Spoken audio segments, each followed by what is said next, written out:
कि आप और हम चार पदार्थ कर तलता की कर यानी हाथ तलु यानी मुट्ठी में बांध करके हर इंसान चार चीजें लेकर के आता है। कौन सी चार चीजें लेके आता है? अर्थ, धर्म, काम और मोक्ष। ये चार चीजें हर इंसान जब मां के गर्भ से बाहर आता है मुट्ठी बांध करके आता है। लेकिन आप और हम कहते हैं और भैया खाली हाथों आया नग्गो हरायो, एक दिन खाली हाथ ही नग्गा कर लौटा दिए जाओगे। ए मेरे प्यारे भाई बहनों, यही तो भूल और भरम है। तो गुरु जी कहते हैं हर इंसान मां के गर्भ से चार चीजें लेकर के आता है, लेकिन सदगुरु नहीं मिलते हैं। इसलिए एक पशु और पक्षी की तरह अपना जीवन यापन करके और इस संसार से अलविदा हो जाता है। समझ नहीं पाता है कि ये बेशकीमती मनुष्य शरीर जिसको कितना बेशकीमती बताया गया, वो पा करके भी अंधेरे में इसी अज्ञानता के अंदर बाल कांड में जन्म लेता है और इसी बाल कांड में चला जाता है। अयोध्या कांड नहीं पहुंच पाता। क्यों नहीं पहुंचा? बाल कांड का मतलब क्या होता है? अज्ञानता। इसी अज्ञानता के अंदर में पशु और पक्षी की तरह अपना समय या जीवन यापन करके और संसार से अलविदा हो जाता है। मतलब एक पशु और पक्षी भी मेरे प्यारे भाई बहनों, गुरुजी महाराज कहते हैं अजगर करे न चाकरी, पंछी करे न काम, अरे दास मलुका कह गए सबके दाता राम। देने वाला वो है। जब आप और हम मां के गर्भ के अंदर में बाहर आते ही मां के स्तन में दूध की व्यवस्था की उस मालिक ने। आपके और हमारे पैदा होने से पहले ही आपकी और हमारी व्यवस्था उस मालिक ने बना दी। लेकिन मेरे प्यारे भाई बहनों, आप और हमको भरोसा नहीं है। कहा? अरे परम पिता से प्यार नहीं, अरे रहे शुद्ध व्यवहार नहीं, इसीलिए तो आज देख लो सुखी कोई परिवार नहीं। उस परम पिता से प्यार नहीं, अरे रहे शुद्ध व्यवहार नहीं, इसीलिए तो आज देख लो सुखी कोई परिवार नहीं। आज कोई भी सुखी नहीं है। जिसके पास पैसा है वो भी सुखी नहीं है, जिसके पास पैसा नहीं है वो भी सुखी नहीं है। एक बार स्वामी जी महाराज कलकत्ता गए हुए थे। विक्टोरिया के अंदर में, विक्टोरिया पार्क है बहुत बड़ा कलकत्ता के अंदर में, उसी के अंदर में स्वामी जी महाराज घूमते घूमते चले गए और वहीं पर एक रिक्शा वाला था। अपना रिक्शा खड़ा करके आराम से मस्ती से सोया हुआ था। स्वामी जी महाराज बैठे हुए थे। शेठ जी आए, बोला देखो महाराज, अरे घोड़ा बेचर सुतो, देखो कितनी बड़ी जिंदगी, कितनी बढ़िया जिंदगी है, कोई टेंशन बाजी नहीं, अपना रिक्शा खड़ा कर दिया, आराम से सोता है घोड़ा बेच करके, कितना सुखी है। स्वामी जी कुछ नहीं बोले। थोड़ी देर बाद में सेठ जी बैठ गए अपनी बात कह के। रिक्शा वाला उठता है, रिक्शा वाले को गुरुजी बुलाते हैं, आ बच्चा इधर आ। अरे बोलो बच्चा तू सुखी है? अरे बोले महाराज हम कहाँ से सुखी है, गरीब आदमी है, रिक्शा चलाते हैं। आ तो पैसे वाला सुखी है, गाड़ी आलीशान बंगला, आराम से ऐसा आराम से जिंदगी व्यतीत करता, वो सुखी है। बोला सुन ले सेठ। उधर में कहता है रिक्शा वाला को, तो मेरे प्यारे भाई बहनों, संसार में सुखी कोई नहीं है, कोई नहीं है। ये दुखों का संसार है। क्षणिक सुख मिलता है लेकिन दुखी दुख है, दुखों का संसार है।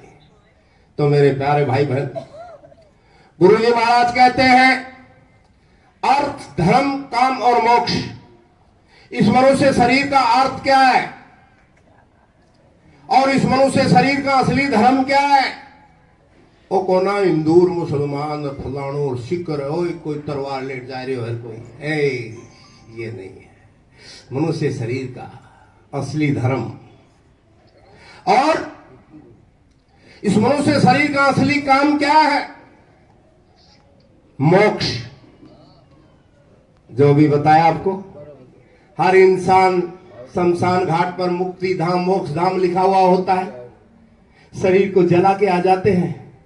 शरीर का मोक्ष तो आप और हमने किया, लेकिन कभी विचार किया कि मेरे प्यारे भाई बहनों, इस शरीर के अंदर में जो हमारी माता बहनें बिंदिया लगाती है, पुरुष तिलक लगाते हैं, बड़े ध्यान से सुनना, इन दोनों बहुओं के बीच में आंखों के पीछे में एक जीव आत्मा बैठी है। इस शरीर को चलाने वाली शक्ति जिसको हंसा बोलते हैं। गुरुजी कहते बच्चा, इसमें 3 आंख, 3 नाक और 3 कान है। अब जो सत्संग नहीं सुने बोला रहा वो बावड़ों की बोल रहे है, 3 आंख 3 कान कड़े हैं। ए मेरे प्यारे भाई बहन, स्वामी जी महाराज कहते थे, आज उन्हें उज्जैन नगरी वाले बाबा उमाकांत जी महाराज कहते हैं, इस मनुष्य शरीर के अंदर में इन बहुओं के बीच आंखों के पीछे में एक जीवात्मा, जिसके लिए आप लोगों ने इतिहास पढ़ा होगा, सुना होगा। गोस्वामी जी महाराज ने बताया, ईश्वर अंश जीव अविनाशी,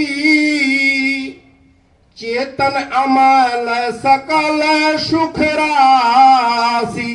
को परमात्मा का अंश, अंश का मतलब सबसे छोटा टुकड़ा। हम सब उस परमात्मा के अंश है मेरे प्यारे भाई बहनों। तो मेरे प्यारे भाई बहनों, गुरुजी कहते बच्चा, बाहर में 2 आंख। आप लोग तो ये बताओ, आज तक किसी ने परमात्मा को देखा है क्या? मंदिर में देखा हो, गंगा में देखा हो, जमुना में देखा हो, फूल में देखा हो, पत्ती में देखे हो, तीर्थ में देखे, तमाम तरह के आप और हमने कितने कितने जो भी कर्म किए हैं, कहीं मिला क्या परमात्मा? ए मेरे प्यारे भाई बहनों, परमात्मा नहीं मिलेगा। परमात्मा को देखने वाली आंख कौन सी है? परमात्मा का बात सुनने वाला कान कौन सा है? और परमात्मा ऊपरी लोगों की खुशबू लेने वाला नाक कौन सा है? ये बाहर में दोनों आंखें हैं। एक जीवात्मा के अंदर में तीसरी आंख, जिसको शिवनेत्र बोलते हो, ये तो मालूम है। इंग्लिश में त्रिणाई ज्ञान चक्षु दिव्य दृष्टि सुनेत्र, तीसरी आंख जिसको बोलते हैं, वो परमात्मा का दर्शन करने के लिए आप और हमको परमात्मा ने दी है। फिर गुरुजी महाराज कहते हैं बच्चा, बाहर में 2 कान, उसी जीवात्मा के अंदर में 1 कान है।